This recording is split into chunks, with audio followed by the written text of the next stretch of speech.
Roman হরফ বিতর্ক নিয়ে চাচা ছোলা আক্রমণ শানিয়েছেন মুখ্যমন্ত্রী ডক্টর মানিক সাহা। মুখ্যমন্ত্রীকে বাঙালি তকমা লাগানোর ঘোর বিরোধিতা করলেন মুখ্যমন্ত্রী ডক্টর মানিক সাহা। আজ ফটিকরায়ের ডেমডুম বাজারে দলীয় কর্মসূচির সভা মঞ্চ থেকে নিশানা করলেন মুখ্যমন্ত্রী। সামনেই পাহাড় ভোট। ভোট ঘোষণা না হলেও ভোট বাজারে বাকযুদ্ধ শুরু হয়ে গেছে অনেক আগেই। চলছে নানা রাজনৈতিক সমীকরণ। ঠিক সেই আবহেই রাজ্য রাজনীতির অঙ্গনে চালু হয়ে গেছে ভাঙা গড়ার কাজ।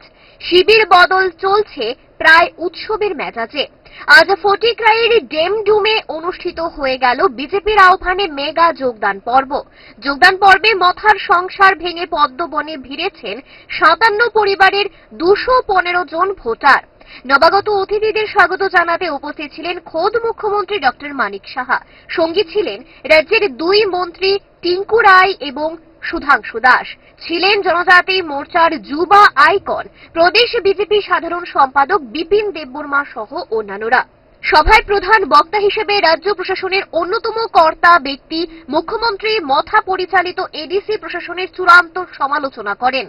জনপ্রতিনিধি নির্বাচিত হয়ে সরকারি সুযোগ সুবিধা ভোগ করে আরামে আয়াসে দিন যাপনে ব্যস্ত, অথচ জনজাতি কল্যাণে এদের কোনো ভূমিকা নেই। মথাকে নিশানা করে বলেছেন মুখ্যমন্ত্রী। দেখুন মুখ্যমন্ত্রীর নিশানায় থাকা এডিসি পরিচালকদের উদ্দেশ্য করে ঠিক কি বলেছেন মুখ্যমন্ত্রী। সিকিউরিটি পাচ্ছে, ঘুরছে এদিক সেদিক, সবকিছু পাচ্ছে, খুব মজায় আছে। মানুষের জন্য যে কাজ করতে হবে সেই কাজটা ওনারা করছেন না। আজকে অদ্ভুত, আপনারা সবাই জানেন, হঠাৎ করে এখন বিসি ইলেকশন। আরে বিসি ইলেকশন তো আমরা তৈরি, যে কোনো সময় আপনার রেডি আছি আমরা বিসি ইলেকশনের জন্য। আমাদের সমস্যা নাই, আপনারা যদি থাকেন তাহলে আমার কি অত সমস্যা। আজকে জনজাতি যারা আছেন, আমাদের ভারতীয় জনতা পার্টির উপর আস্থা চলে এসছে। এখন আমরা বিসির জন্য তৈরি আছি, কিন্তু কি করলেন? 123টা আরো বিসি বাড়িয়ে দিয়েছেন। আরে বিসি বাড়াতে গেলে তার একটা কানুন আছে, একটা আইন আছে। সেই জায়গার মধ্যে কি করলেন? করেছেন কি, যে বিসি যদি করতে হয় মাস্ট, আইন বলছে যে বিসি কমিটির পারমিশন লাগবে, তার অনুমোদন লাগবে। তো বিসি কোথায়? বিসি তো নেই। একটা তো এই গেল, তাছাড়া কনকারেন্স থাকবে, আমাদের ত্রিপুরা সরকারের ফাইন্যান্সের কনকারেন্স থাকবে। সেই কনকারেন্স না নিয়েই নোটিফিকেশন দিয়ে দিয়েছে, গেজেট নোটিফিকেশন বের করে দিয়েছে, কেস করেছে।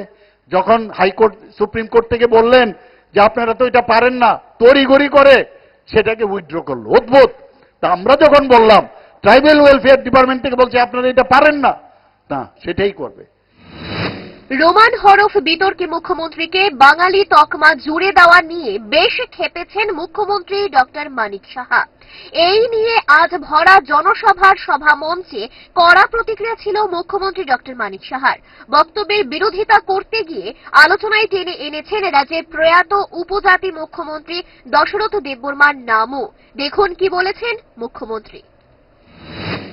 যদি লোক আমার পেছনে না আসে, আরে স্ক্রিপ্ট বলার আগে, আরে উনি বাঙালি, মুখ্যমন্ত্রী বাঙালি, উনি আমাদের স্ক্রিপ্ট নিয়ে কেন কথা বলবেন?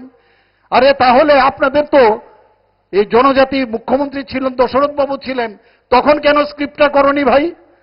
তখন তো করনি।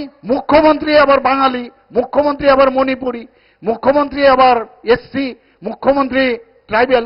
মুখ্যমন্ত্রী তো মুখ্যমন্ত্রী হয়, এটা সবার জন্য মুখ্যমন্ত্রী, মুখ্যমন্ত্রী কারণ আলাদা হয় না।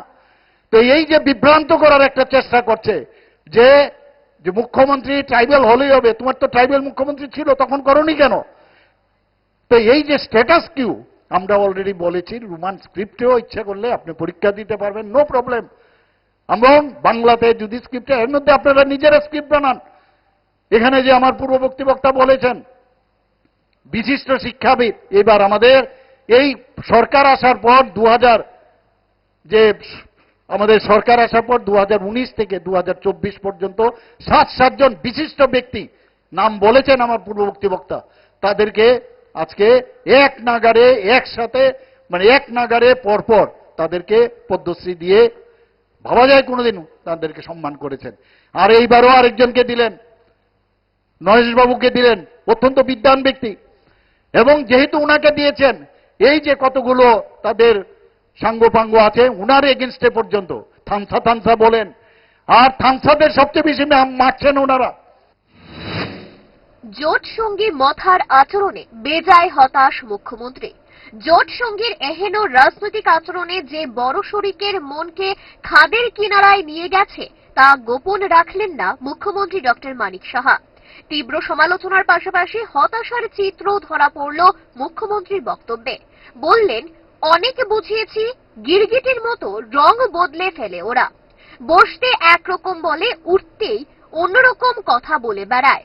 অপরদিকে নিজেদের দলীয় শক্তির কথা জানান দিয়েছেন মুখ্যমন্ত্রী।